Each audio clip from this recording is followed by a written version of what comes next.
नमस्कार, आप देख रहे हैं यूपी मांगे उत्तर। मैं हूं कुंदन जमयार। 2024 को ध्यान में रखते हुए सभी सियासी दल दलितों के दिल में जगह बनाने में जुटे हुए हैं। इस कड़ी में आज हापुड़ में बीजेपी ने दलित सम्मेलन की शुरुआत की। इस दौरान सीएम ने दलित समाज के विकास की बात कही और दावा किया कि दलित समाज का विकास, उनका उत्थान सिर्फ बीजेपी ने ही किया है। हालांकि विरोधी दल बीजेपी के दलित नीति पर हमेशा सवाल खड़े करते रहे हैं। एक तरफ बीजेपी दलित सम्मेलन कर रही है तो दूसरी तरफ लंबे अरसे से सत्ता से दूर रहने वाली कांग्रेस पार्टी भी जल्द दलित गौरव संवाद शुरू करने जा रही है। बताया जा रहा है कि कांग्रेस के नेता दलित बस्तियों में जाएंगे और दलित समाज के बीच कांग्रेस की पैठ बनाएंगे। समाजवादी पार्टी के मुखिया अखिलेश यादव भी दलित वोट की सेंधमारी में जुटे हुए हैं, यानी बीएसपी के कोर वोट पर सभी दलों की नजर है। यूपी में करीब 22% दलित समाज की आबादी है। ऐसे में अगर यह वोट किसी एक पार्टी को एकमुश्त मिल जाए तो उसकी सरकार बननी तय मानी जाती है। इसलिए चुनाव से पहले यह पूरी कवायद की जा रही है।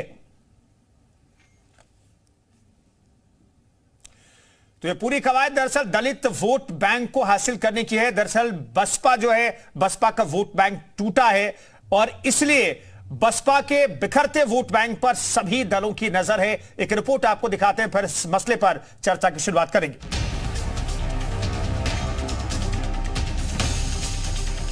दो 2024 में अगर सरकार बनानी है तो दलित वोटर्स को रिझाना भी है और इसके लिए सभी सियासी दलों ने बिसात बिछानी शुरू कर दी है। बीजेपी ने दलित वोटर्स को साधने के लिए भी मेगा प्लान तैयार किया है और इसको लेकर बीजेपी के रणनीतिकारों ने दलित वोटर्स को साधने के लिए बाकायदा सम्मेलनों की योजना तैयार की है और इसी रणनीति के तहत मंगलवार यानी 17 अक्टूबर से अनुसूचित वर्ग सम्मेलनों की शुरुआत की गई।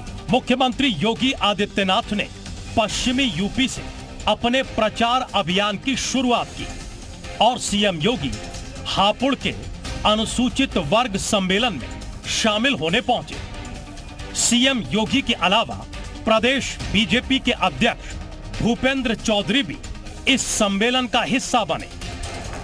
देश आजाद होना था, आजाद भारत में कैसी व्यवस्था चाहिए, एक संविधान के निर्माण की आवश्यकता थी और उस संविधान का निर्माता के रूप में अगर किसी ने दिया, किसी समाज ने बाबा साहब डॉक्टर भीमराव अंबेडकर इस देश को दिए और बाबा साहब भीमराव अंबेडकर की प्रेरणा से एक ऐसा संविधान बना जो आज 142 करोड़ लोगों को एकता के सूत्र में जोड़ करके उत्तर से दक्षिण तक, पूरब से पश्चिम तक जोड़ने का कार्य कर रहा है।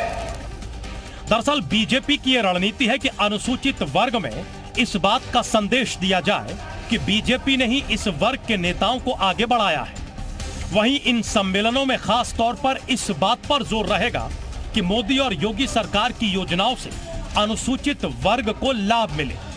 जाहिर है बीजेपी का प्लान बसपा अध्यक्ष मायावती के कोर वोट बैंक को साधने को लेकर है। समाजवादी पार्टी या बहुजन समाज पार्टी की सरकार है, वोट बैंक के रूप में जनता से भेदभाव करते थे। सरकारी योजनाओं में जो लाभार्थी परक योजनाएं उनमें भेदभाव होता, लेकिन हमारी सरकार ने, माननीय प्रधानमंत्री जी का जो संकल्प है, सबका साथ, सबका विकास और सबका विश्वास, उस फार्मूले के साथ हमारी सरकारें, चाहे राज्य सरकार हो चाहे केंद्र की सरकार हो, उसके साथ आगे बढ़ रही है।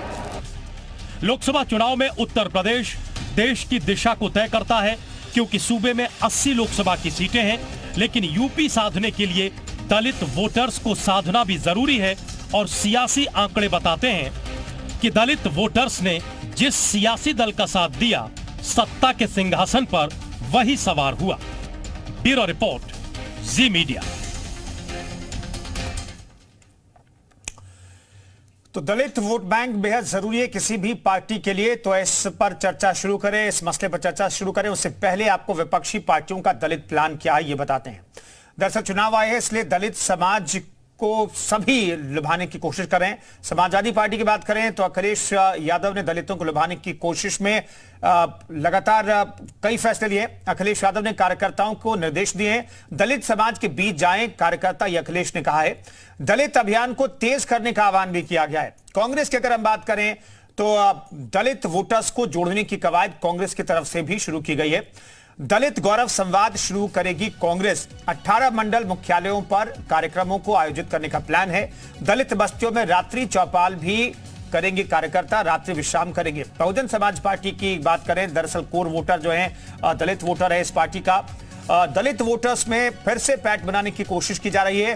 पिछड़े दलित वोट को वापस पाने की कोशिश हो रही है, क्योंकि इस बार 2022 के विधानसभा चुनाव देखें तो सबसे बुरे दौर में बसपा दिखाई दे रही है। बीजेपी और सपा की बात करें तो दलित विरोधी छवि है, और इनकी दलित विरोधी छवि है, ये बसपा की तरफ से लगातार बताने की कोशिश की जाती रही है। इन सब के बीच सवाल क्या है ये भी समझ लीजिए, तो फिर इस चर्चा की शुरुआत करते हैं। दलित सम्मेलन से क्या बीजेपी की सत्ता में वापसी होगी, केंद्र की सत्ता में, क्योंकि अभी लोकसभा का चुनाव होने वाले हैं अगले साल। बुआ के कोर वोट में सेंध लगा पाएंगे अखिलेश, ये बड़ा सवाल है। हालांकि विधानसभा चुनाव में बहुत हद तक अखिलेश और बीजेपी में जो कोर वोटर है बुआ का, जो बसपा का आप कहिए, वो बिखरा है। दलित गौरव संवाद से क्या कांग्रेस की बात बनेगी? पाले में वापस आएगा क्या बीएसपी का कोर वोट, जो दलित वोट बैंक है? क्या वो कोर वोटर जो है वो बसपा के साथ क्या वापस लौटेगा? तो इस मसले पर आप ट्वीट करके अपनी राय भी रख सकते हैं। हैशटैग दलित पॉलिटिक्स पर ट्वीट कीजिए, अपनी राय रखिए, और इस कार्यक्रम में आपकी राय को भी हम शामिल कर सकते हैं। तो इस मसले पर चर्चा करने के लिए तमाम मेहमान हमारे साथ जुड़ रहे हैं। आलोक वर्मा हमारे साथ प्रवक्ता बीजेपी के मौजूद हैं, सचिन रावत हमारे साथ प्रवक्ता कांग्रेस के मौजूद हैं, राहुल भारती प्रदेश अध्यक्ष हमारे साथ जुड़ेंगे, SC/ST मोर्चा के आप हैं, सपा के, वो जुड़ेंगे, उनसे बातचीत आगे करेंगे। लेकिन उससे पहले आलोक वर्मा जी से बात करते हैं। आलोक वर्मा जी, ये दलित सम्मेलन से क्या पार्टी के साथ और जुड़ा होगा दलितों का? निश्चित रूप से अगर आप देखेंगे, इससे पहले भी 2022 का इलेक्शन हुआ था, शानदार वोट हमको दलितों के मिले थे। और निश्चित रूप से एक पार्टी जो सत्ता में है उसका दायित्व तो बनता है कि लोगों के बीच जाए और सर्व समाज की बात करे। हर समाज के बारे में या उनके लिए हमने क्या कुछ किया है ये बताना हमारा कर्तव्य है। संगठन के तौर पे हमारे जो साथी हैं वो जगह जगह जा रहे हैं, लोगों के साथ बैठ रहे हैं, और केंद्र की सरकार ने क्या कुछ किया है, प्रदेश की सरकार ने क्या कुछ किया है, पिछले 6 सालों में किस तरीके से हमने उत्तर प्रदेश के हालात बदले हैं, दलितों के लिए हमने क्या किया है, गांवी इलाके के लिए हमने क्या किया है। तो निश्चित रूप से ये हमारा बताने का कर्तव्य है। और 2024 का जो लक्ष्य लेकर के हम चले हैं, सभी 80 सीटों को हमें जीतना है, ये लक्ष्य हमने निर्धारित किया है, और उसमें निश्चित रूप से एक बड़ी भूमिका दलित वोटों की रहेगी। तो ये हमारा कर्तव्य है। हमसे जो काम एक राजनीतिक पार्टी के तौर में, राजनीतिक दल के तौर पर करना चाहिए, वो भारतीय जनता पार्टी के सिपाही कर रहे हैं। ठीक है, सचिन रावत जी हमारे साथ मौजूद हैं, कांग्रेस प्रवक्ता हैं आप। सचिन रावत जी, कांग्रेस से आखिर दलित क्यों जुड़े?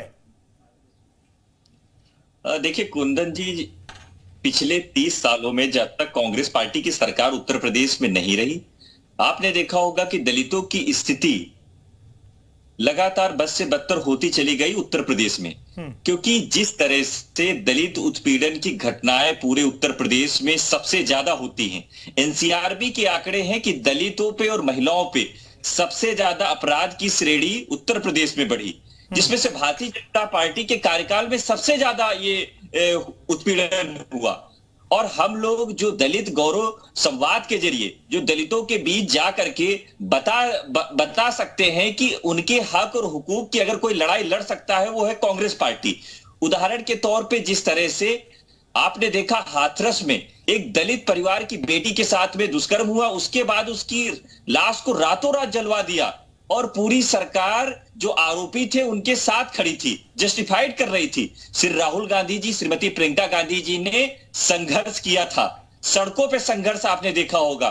उसके बाद उम्भा की घटना देखा होगा आपने, जिस तरह से दलित आदिवासियों की जमीन कब्जाई थी भारतीय जनता पार्टी के गुंडों ने। श्रीमती प्रियंका गांधी जी ने एक दिन जब अनशन कर रही थी तो उनको एक दिन के लिए डिटेन किया सरकार ने। आपने देखा कानपुर के मंगटा गांव की घटना। सचिन जी, अब जो आप लोगों ने प्लान बनाया है दलितों की बस्तियों में जाने का, वहां रात्रि विश्राम करने का, उनके बीच पैठ बढ़ाने का, इसमें सिर्फ कार्यकर्ता